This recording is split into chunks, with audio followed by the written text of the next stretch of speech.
Okay, so today we're going to talk a little bit about an old game from the early or late 90s and early 2000s called Sanctum. Sanctum was originally released in the mid to late 90s by a company called Digital Addiction. Quickly grew a large user base, and it was a very fun collectible card game online. But it was a collectible card game that had some additional components. And I want to say it was 2001. Digital Addiction decided that they couldn't afford to continue supporting the game, and they announced to all the players that the game was shutting down. And then something a little, I think, unprecedented happened. A group of players formed a non-profit called Neoga, National, or actually what it is, because it was international. The non-profit International Online Gamers Association. And they bought Sanctum from Digital Addiction and relaunched it. And kept it going for about 9 years. In 2010, Neoga announced that once again Sanctum would be shutting down. And then in, I want to say 2012, maybe 2013, once again, a former player reached out and said, hey, I'd like to get this going again. Can I get the source code? And Sanctum was relaunched a second time, launched a third time. The community had dropped down quite a bit. If you logged into the gate where you challenge for games, then you might be lucky if there was someone else in there who was sitting away from keyboard or auto-declining all games. In the last few days, something started happening and Sanctum started making a comeback. I've played multiple games against other people just in the last 24 hours. I'm seeing more old players in the gate again. And I'm talking people that were teenagers when the game first started playing, that are in their 30s and have kids of their own now. Hell, the first time I played the game, I was 23 years old, and I'll be maybe 22 years old. I'll be 45 this year. So,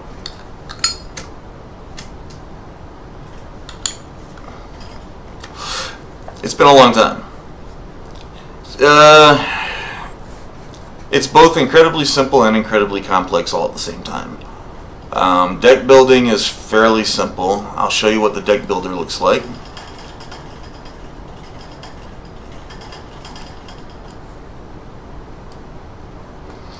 You have how many houses? 12 different houses that all play incredibly differently. You have Abomination, Body, Death, Despair, Hope, Justice, Life, Making, Mind, Nature, Unmaking, and War. Each of the houses makes use of 2 different mana colors. You have Purple Order, Red Strife, Yellow Clarity, Blue Mystery, Orange Will, and Green World. Each house has a primary mana and a secondary mana. And because these different mana types are shared across all the different various houses, that means you can make 3 and even 4 color decks if you recognize that it's going to be harder that way. There have been 5 expansions released for the game. There was the original classic. The first expansion was Bloodlines. I started playing when Bloodlines dropped. Oppositions, Revolutions, Whispers, which was less of an expansion and more, I guess you could consider it an expansion. It was a small one. Allies and Traders was never actually officially released. Digital Addiction released the first 2 expansions, Bloodlines and Oppositions. Neoga released Revolutions and Whispers, and they were working on Allies and Traders for years when interest just died down to a point that they never actually released it. When it was relaunched a few years ago, Allies and Traders was part of the relaunch. You have different targets for your spells. You can target individual recruits, monsters, minions, recruit groups, monster groups, just groups of any kind, squares, terrains, structures, or the globe.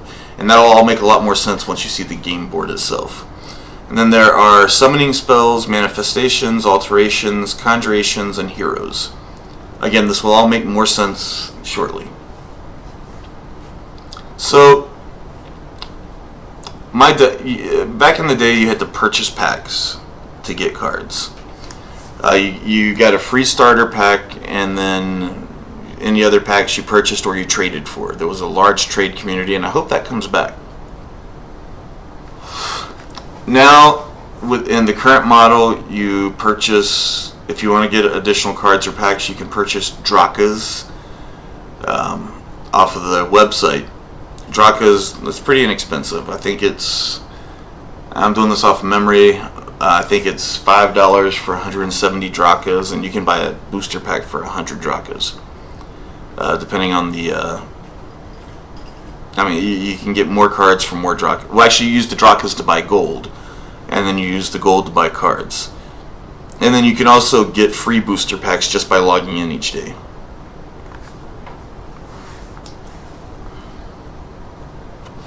So let me show you what deck building looks like. First, you can do it without any filters, but you're going to get overwhelmed very quickly. So, for example, if you wanted to make a war deck, you could filter it to just, the houses. I didn't tell you about those. I'm sorry, the rarities.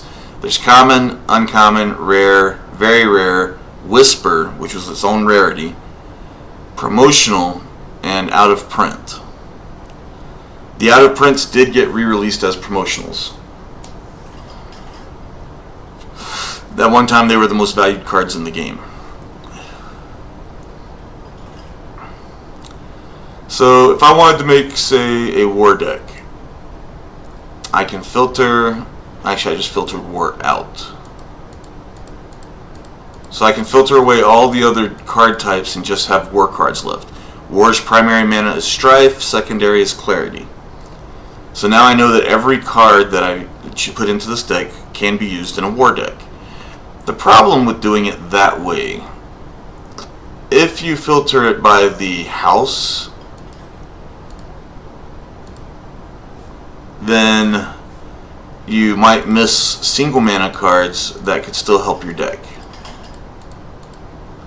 It's helpful though, back in the days when we had tournaments, if the tournament was limited to all the cards had to be in your house. So let's say I want to make that war deck, so I just filter out the mana that does not come in war. And right away I see, for example, World is not, it's a life card. The cards will actually show you, if you right click on the card, it'll show you what it does, what type of card it is, and what house it belongs to. This is a cast on globe, and when you cast this for the rest of the game, caster gets +1 world each turn. It can be cast more than once. To dismiss the card, once you've zoomed in on it, you just click on the card. Don't click outside of it or you'll get that little sound I just got.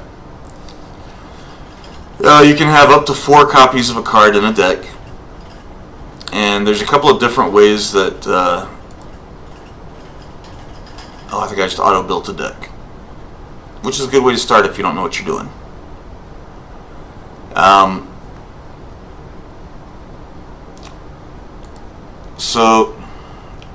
I did the build me a deck. And there's different options here. I was trying to get into the settings, but I don't remember where they're at now. They pop up when you first open the deck builder, but that was over on my other screen that you didn't see. But basically, you can click if you click in the top corner, the left, it'll add 1 card of that type. As you drag your mouse down, you can get up to 4 cards of any given type. You can't see my mouse, but it'll actually have a number beside the mouse telling you how many cards you can add. Then you just save the deck and choose a house and a name. Make sure that the house matches the mana.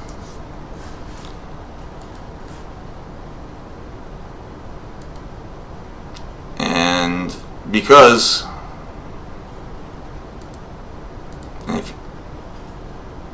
it's not actually giving me the option to choose a house for this one. I guess because it's an automatic war deck. So I'll just add that card in.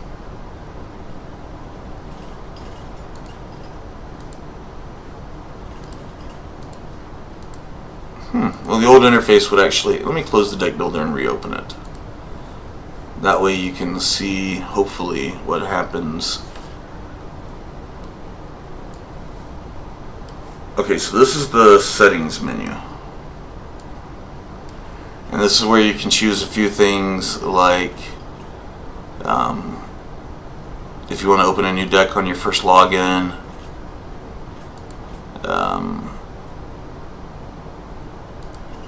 If you want the deck to stack horizontally or vertically. If you want to see each card entirely. If you want to choose one card at a time or use the hot zones. Alright, so if I decide to add cards, and I'm just adding random cards, you would never build a deck this way. Then when I go to save it, yes, it pops up this screen where you choose what type of deck it is. That is very important because you want the cards to match your minions. And the only way that's going to make sense is if we look at what gameplay looks like. So we're going to go into the trainer, which teaches you how to play. This little guy is called the Wumpus. He used to show up in the gate and you could challenge him. I'm not going to go through the whole trainer, but as you can see, and now I need to log in.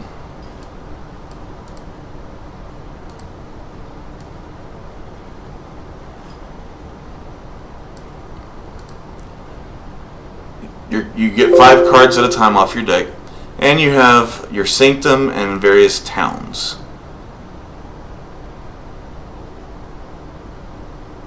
So the trainer is giving you a lot of information. So in order to cast spells, you have to have mana. You get mana from recruits that are created in your Sanctum. You start off with 6 recruits, and then every 4 turns you get another recruit added. You can use those to train swordsmen or archers or to train mana. You can only train 1 recruit per turn to be mana, but you can train as many as you want to be swordsmen and archers.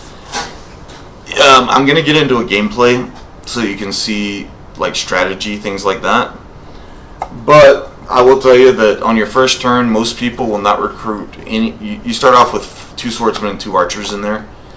Most people will not recruit any more swordsmen and archers on their first turn. They'll just train 1 of their primary mana.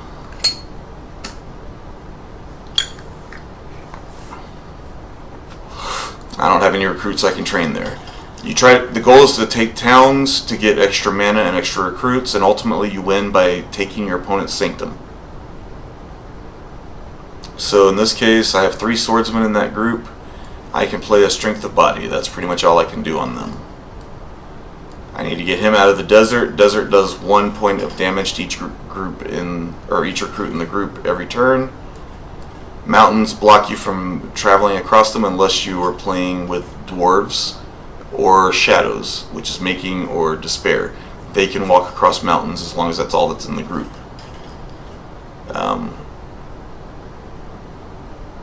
Oh, this wants me to have the group enter forest. Swamps you can walk into, but you can only walk out of from the same direction you walked into it. Water blocks everything except for Hope and Mind, or anyone that has a spell that lets them walk on water. By the way,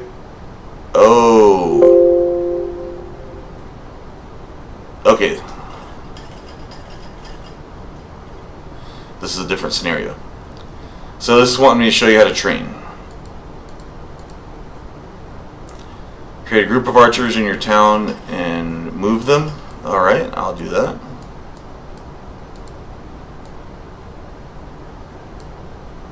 Create a swordsman in the Sanctum and leave it there. And create 1 clarity mana. You see how I can only create 1 clarity mana? I could have created 2 archers or a swordsman archer if I wanted. but I cannot create 2 mana at the same time. And I'm going to give him Strength of Body.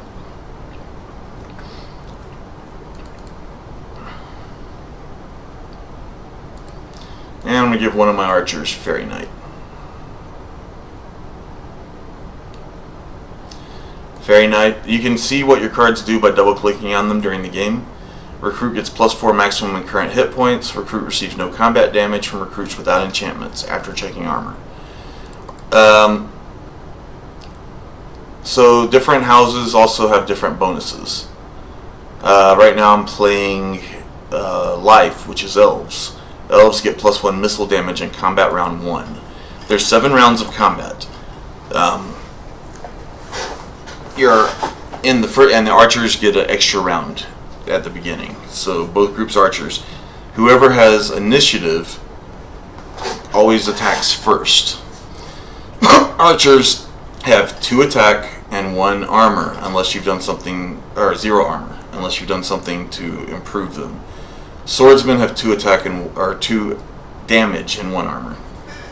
I'm not doing a really good job of explaining this, but I think when you see the gameplay it'll make more sense. I don't usually do tutorial type videos. On my other channel, which is the one I have most of my videos on, I play base covers. So please forgive me. I hope that one of the other players of the game will come in and leave comments or make a better video. So then you confirm your orders. I did more than it asked me to do, but and now we have a new scenario. This is telling you how your spells are, or how your spells work. So this one wants me to turn this injured recruit in the desert into a town using my settlement. Settlement requires 8 clarity mana. Luckily I have enough here to make another clarity. So now I can turn him into a town. Crazy, right? The way you gain initiative is by capturing these towns.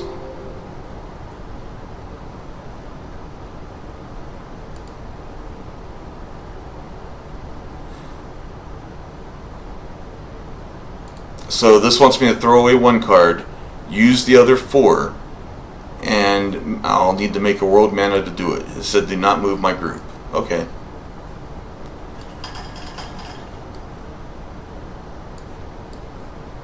I do need to make a world mana so I can cast the Strength of Body. And I'll throw away the Rain of Blood since it's not even from my house. I don't know why I have that card in this deck. Because it's the scenario. And the scenario shows what happens if you don't know how to build a deck. So this is about initiative.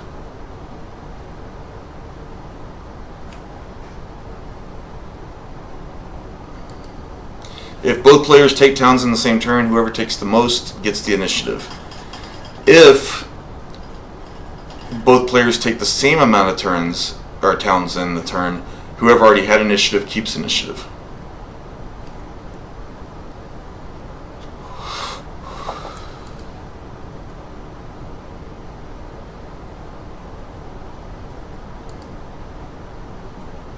So this wants me to cast Cleansing Light on the opponent's group, which will get rid of all spells on that group. And since my group already has a Fairy Knight, I'm guaranteed to win this town. Because he cannot take damage from anyone that doesn't have spells, and once I cast this, he will not have any spells.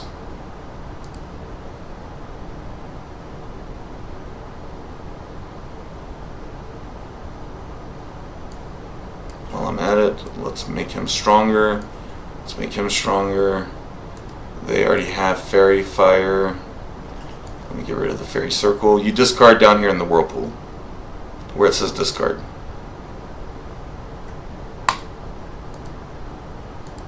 So that Cleansing Light just took away all of his spells. Since he had initiative, he cast his spell before I cast mine, so my spell won. As long as you still have at least 1 recruit alive at the end of the turn, then that recruit will stay. And if you're in a town at that time, then you captured the town. My minions that killed someone are now level 2.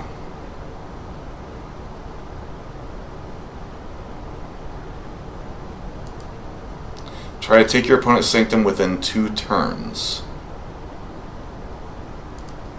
Alright, so it wants me to capture the Sanctum, which means I need to move into it and win any combat that might happen. My guys are all level 2. His guys are all level 1. This spell that wants me to use is Fountain of Youth. You cast it on a square. When the group enters the square, every member of the group is fully healed and gets Youth, which removes 1 level. So here's how the levels help you or hurt you. If you're level 1 and I'm level 1, then every turn we can hit each other. If my recruits are level 2 and your recruits are level 1, then my recruits will hit your recruits every turn. Your recruits will hit my recruits every other turn. If my guys are level 2 and his guys are level 1, then my guys will hit his guys every turn. His guys will hit my guys every 3rd turn.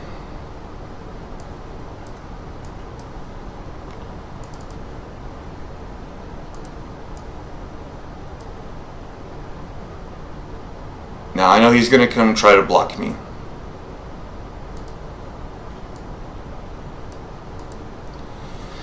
So let's just see what happens here.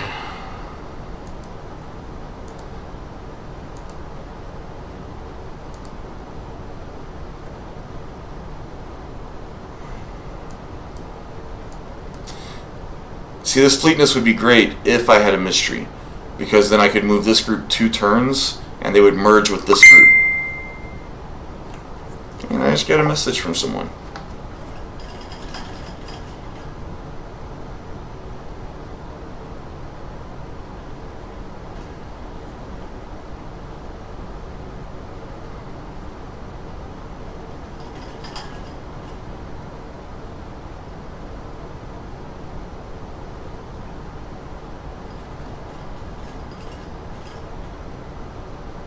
Sorry about that. And I've already seen that picture. Alright. Interesting. So I can't use that. I might as well go ahead and discard it. Pacifism is going to make it so this recruit won't even attack.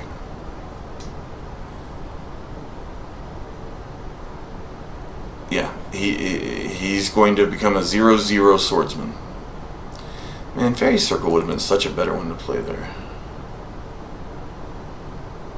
Because his group would have just disappeared. Elven Piper. I'm going to cast it just because I find it humorous. Because it's going to... Oh, I couldn't have cast the Fairy Circle because there was no forest. That's why. It's been a while since I played a Life deck. Elven Piper is a fun one. It's literally in the game just for fun. And what it does is when combat starts, it's going to play a little bagpipe sound, except I don't know if I've got music turned on.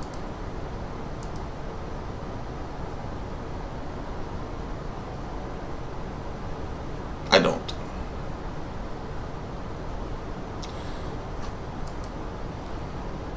So you notice how his guys are missing my guys. They're not doing any damage.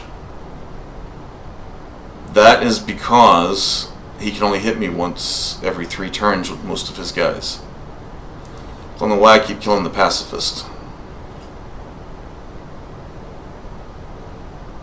Combat ended, I still had someone alive.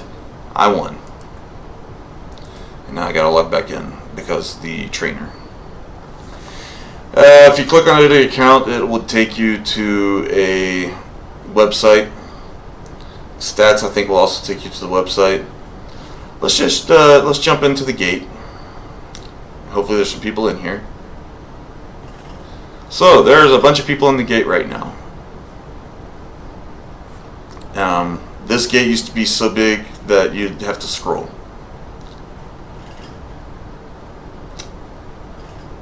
I'm going to do my gameplay as a separate video so that it doesn't get too big, but I just got challenged to a game. So, you know what, we'll just keep it part of this video. This video will just be a long video. And you'll actually get to see all this in action.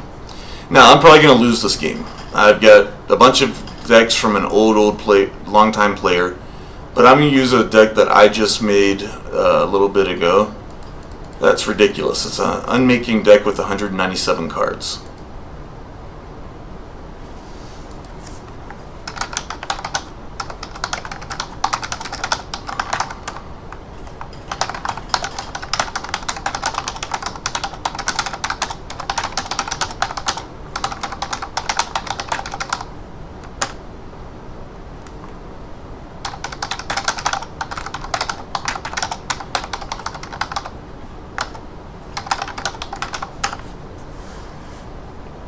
Alright, so my first turn, I'm just going to move these 4 recruits.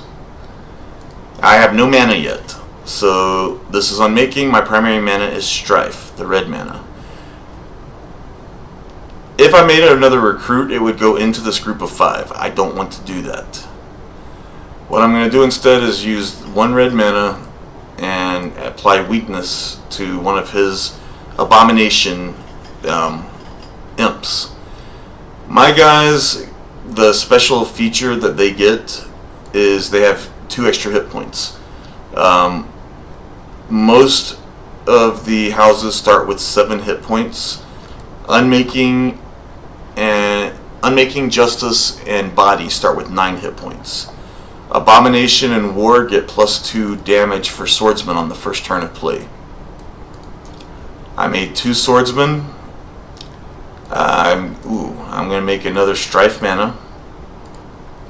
And I've got a bunch of cards here that I can't use for a while. I'm going to get rid of the Manticore. He's a monster that I could cast somewhere to block him, but he costs 7 mana. It's going to take me a while to get there. The Unmagicking removes all spells. Everything that's a spell. The only things that won't get dispelled are any like monsters or recruits that you've put on the board. But anything that's magical in nature will go away. So now I'm going to make a world mana because I've got a couple of cards coming up that I can use that with. It's way too early to cast the Unmagicking, so I'm going to go ahead and I've got more than one in my deck too. Disintegrate will literally just disintegrate one person from his team. Bolt of Somersaults is fun. It jumps them to random places on the board 3 times.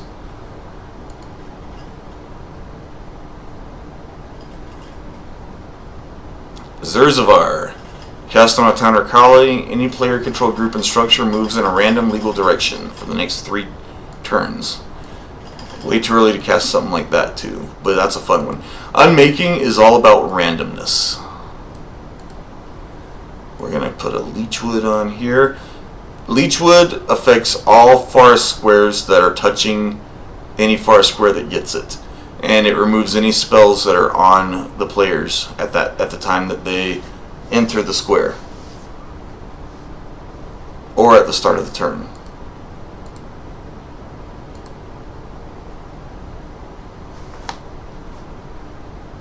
So I'm going to make 2 more Strife mana because I need Strife more right now. Pages to Dust is a good one for my deck because it makes each of us discard our entire hand every turn. Unstable Magic causes each one of us randomly to discard a card or to squander one of our spells. I'm not going to do anything with that. Let me get rid of him. So I just made it so it's going to be very hard for him to win any combat against me. Except, more than likely, he is going to cast... I see I accidentally got rid of the weakness I put on him. More than likely, he will cast Cursed Minion. Which, basically what that is going to do is... it'll kill the other 2 guys in his group and my entire group, and he'll be the only one left.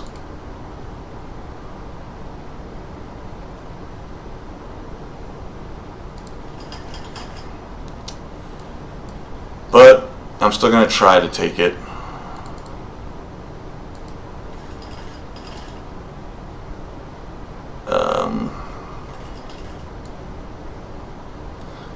I'm going to hope to catch him in a swamp. God, I know what's going to happen here. He is going to cast Mudsling, or he's going to cast a Cursed Minion. I already see it coming.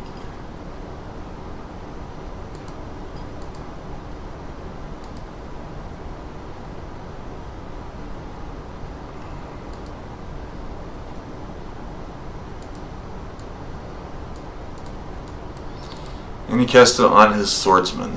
Okay.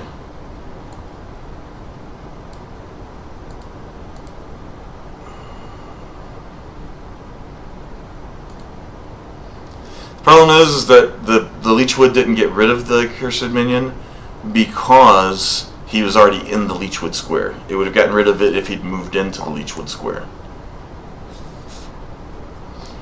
Let's get rid of the runts.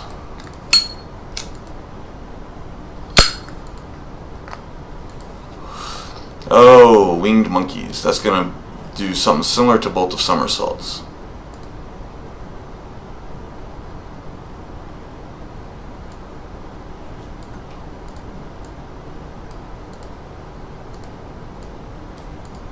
Oh, I forgot about that group up there.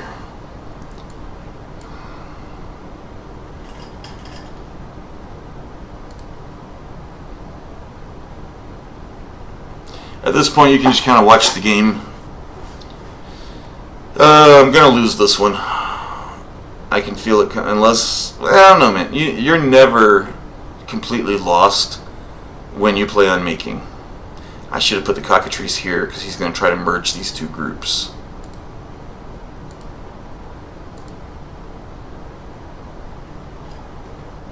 I'm wrong. He merged that group.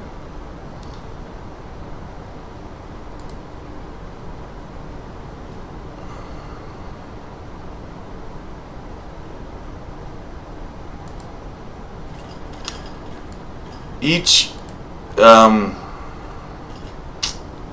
what's the wording I'm looking for? Each house has a couple of cards that are just killer cards. For Unmaking, it's Void. A group walks into a void, they die. It's that simple.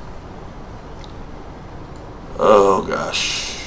Ort will either add 2 groups to my group here, or add 2 recruits rather, or take 2 away. It's a toss-up. You never know which way it's going to go. Which is why I'm going to add it to his group instead and hope it takes both of them. And I'm going to jumping land that mountain. Right now I'm just playing defense, trying to keep him from taking my town away from me. Yes, I killed his group. That's what you're trying to do.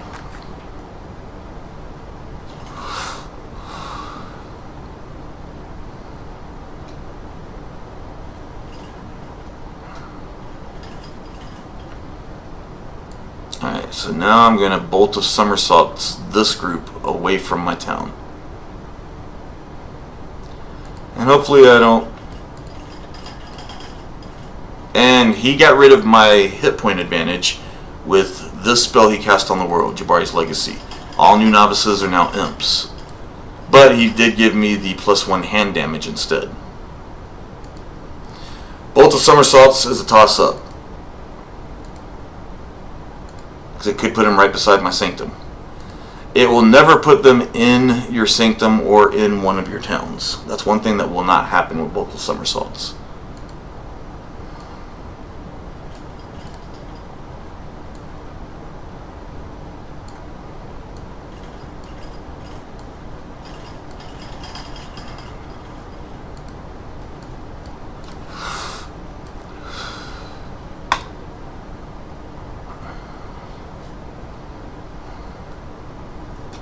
I'm going to turn the sounds back on just so you can see what it looks like.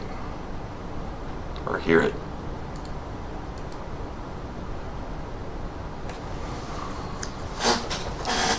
We're using a counterclock, which means that once one of us goes,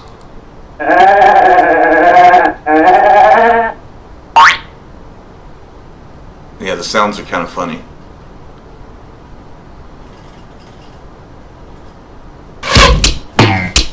I'm going to turn the sounds back off here real quick.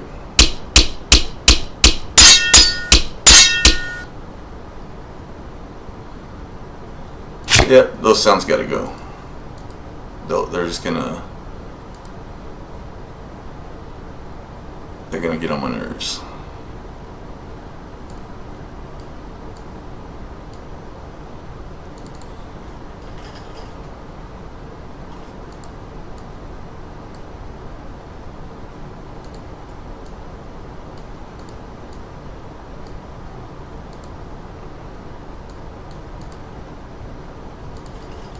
And I'm about to lose this town. This town was making strife mana for me, so I need to replace that mana.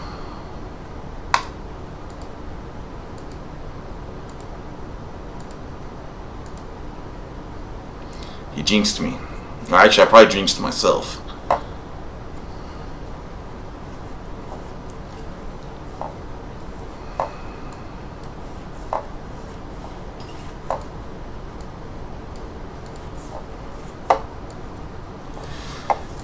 So, right now I can play the Unmagicking and get rid of all the spells on the board. I'm going to do it just so you can see it.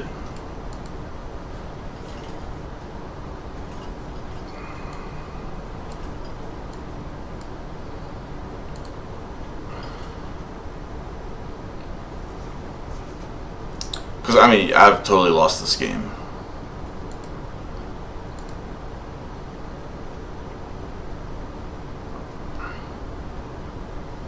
Which I expected. Unmaking is such a toss-up.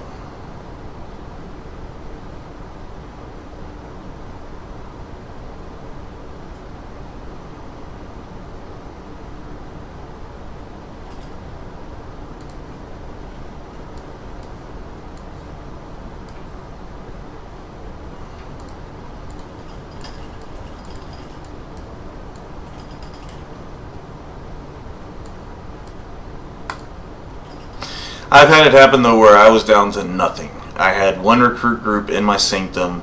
I had no recruits else on the board. I had no towns. I had a lot of mana. And I cast, he had a bunch of guys here in the center of the board. The person I was playing did. I cast a bolt of somersaults, ended up right beside his Sanctum. He had nothing he could do to stop me from walking in and winning. That's why Unmaking is such a crazy deck to play.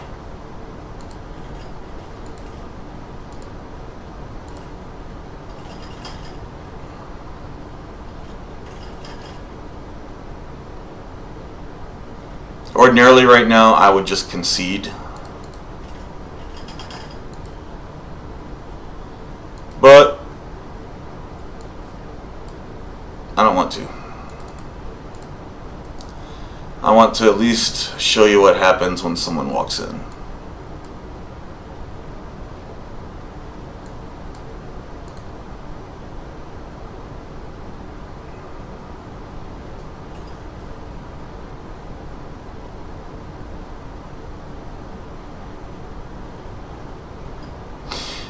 If his counter up here gets down to 1, it gets all the way down to 0 because we're on a 1 minute clock, then the turn would progress with even if he hadn't hit confirm orders.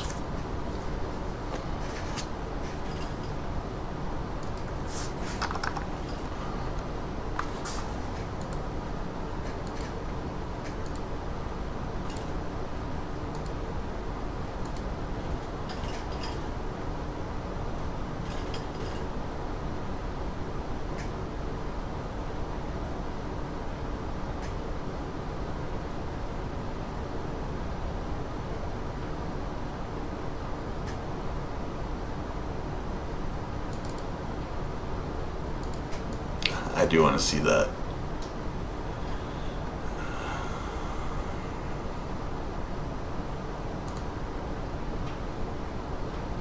So the spell I just cast on the globe is going to turn all these monsters into other monsters. It's always fun.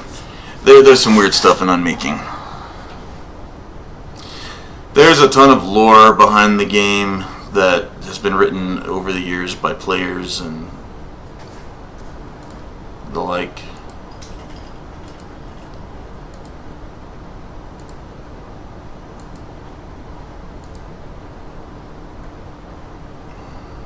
That was interesting. Fingal's Folly is a fun one, because besides being a powerful monster, when you beat it, it blows up. So it's a great way to take out your opponents, but sometimes you can take out yourself with it, because it's also neutral.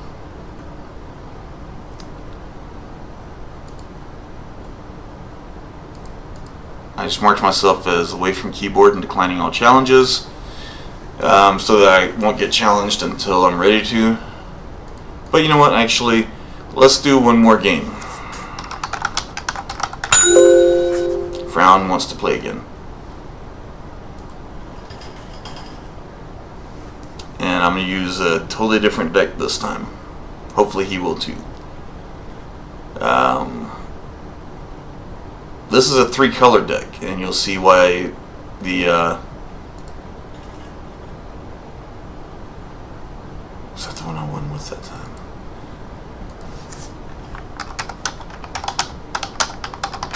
You'll see why the towns are so important.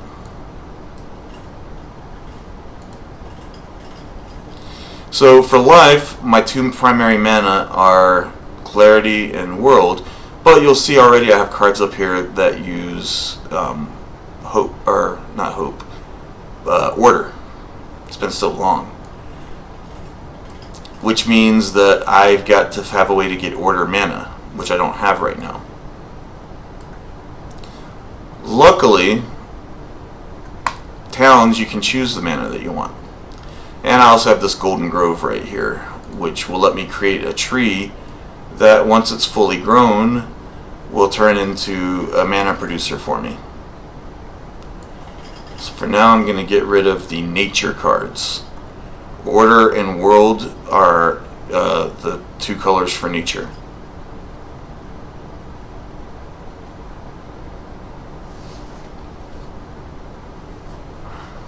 This is a huge deck too, by the way. Oh, and he's playing nature.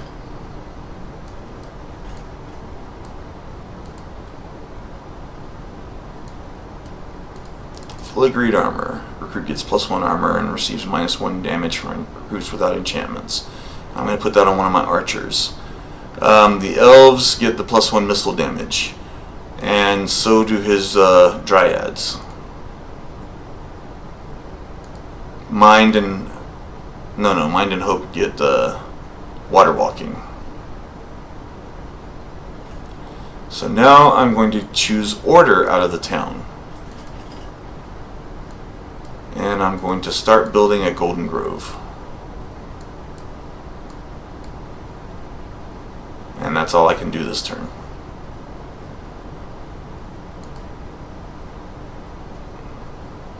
Nature has a lot of cards that control the board and the layout. For example, they have a card called, I don't remember what it's called, but basically it puts a water square wherever they want it. They have another one called Deluge, which I'm not going to get that town, which will make all squares around water squares become water.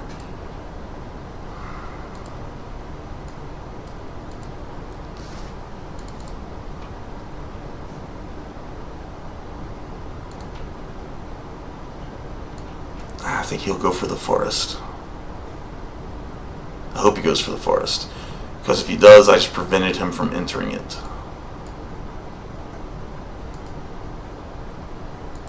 See, Inundate is the one that creates water.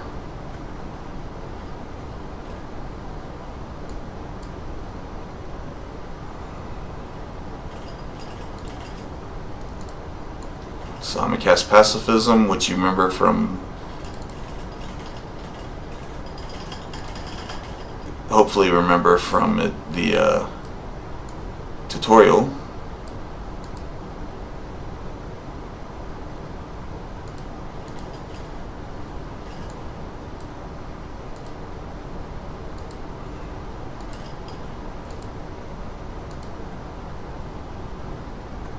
Hopefully I've got enough to beat his group. I don't know if I do or not. Only his archers can attack. So hopefully I can outlast him. I can't.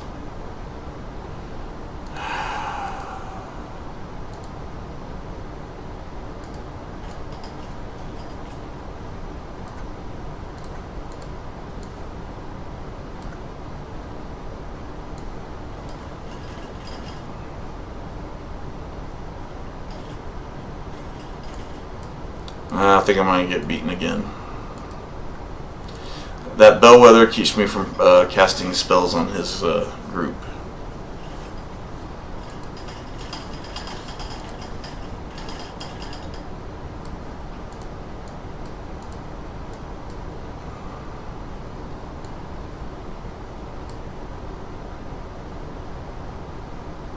And I'm not going to be able to cast that serpent for a while, so...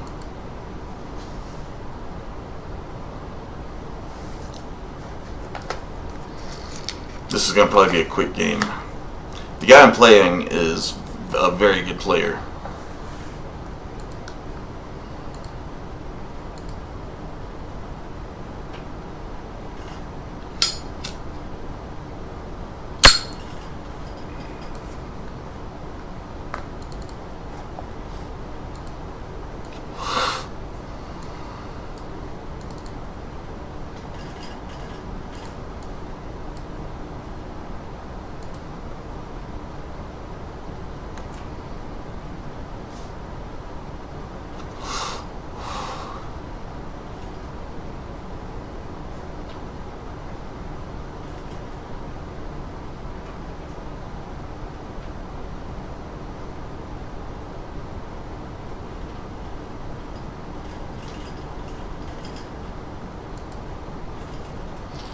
He's killing me.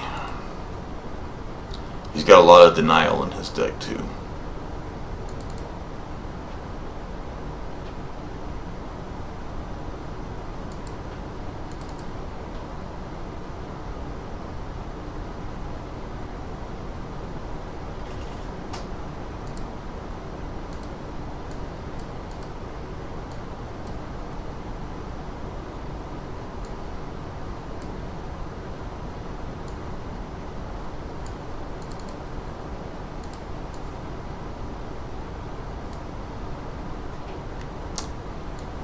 Yeah, I've lost this game.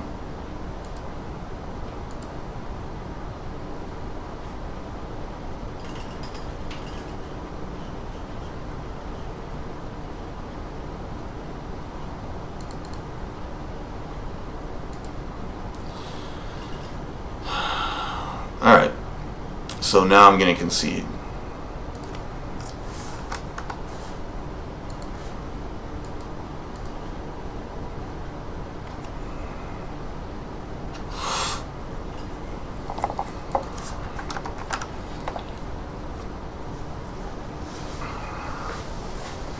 At least we're playing unranked. There is actually a ranked component. You can see Iron Fist J, for example, is the #1 ranked player in the game. It's a bunch of his basic decks that I have copies of in my deck builder, because he was very good at building decks back in the day.